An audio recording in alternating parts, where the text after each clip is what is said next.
Alhamdulillah. Сәлем достар. Өздеріңіз көріп отқандай достар, балаға судың қандай пайдасы бар? Балаға не үшін су көбірек беру керек? Сол жайлы кішігірім мәлімет бергім келеді. Ең алдымен достар, видеоға лайк басып кетейік, обязательно осы видеоға. Егер тіркелмеген болсаңыз, жаңадан келіп отырсаңыз, төменде подписаться деген қызыл кнопка тұр, көріп тұрсыз ба? Соның үстін бір басып жіберіңіз, обязательно.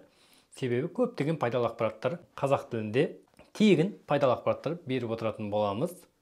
Ендеше видеомыз жалғастырамыз. Так, достар, балаға суды негізі бір айынан бастап су бере берсе болады.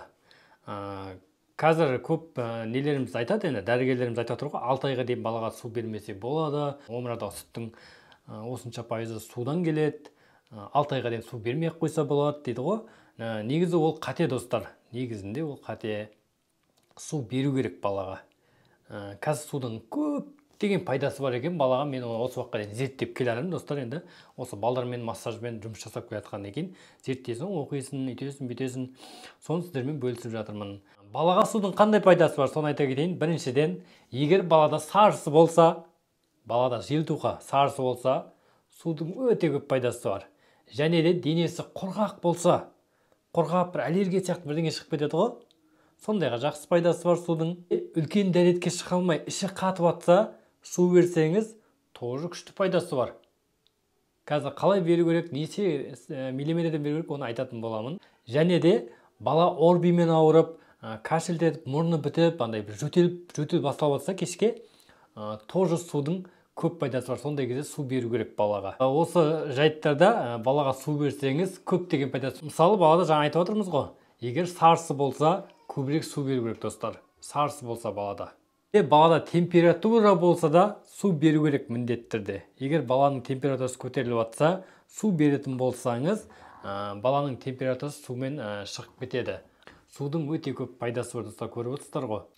Үлкен дәретке шыға алмаса да, жаңа айтып отырмыз, іші қатып жатса, су кәдімгідей жібіде деген достар, су беру керек. Бір айынан бастап достар су бере берсе болады.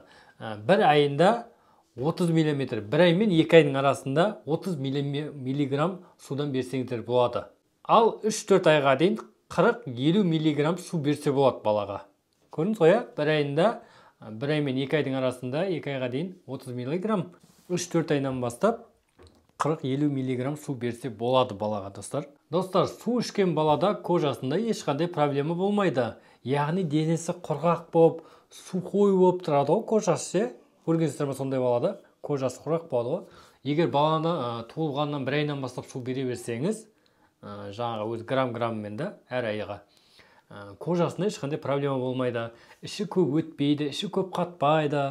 Сарысында тез кетіруге болады, жаңағы туылған кезде. Сарысымен туылады ғой, қазір көп балдар желтуға дейді ғой. Көрдіңіз ғой, соларға көптеген пайдасы бар судың. Егер де жаңағы айтқанымдай достар, баланың температурасы көтерілсе, 30 миллиграмм су берсеңіз, баланың температурасы тез түседі. Көрдіңіз ғой, температура көтерілсе де, балаға уже жылы су беру керек екен. 30 миллиграмм сразу түсіретін болады. Солай достар, бүгін кішігірім осы мәлімет бергім келіп еді. Сіздерге түсінікті болды деген ойдамын. Видеоға лайк басып кетейік, обязательно достар. Және де осы видеоны WhatsApp группаларға обязательно жіберіңіз. Басқа жас аналар біліп жүрсін. Сәлеметте болыңыз.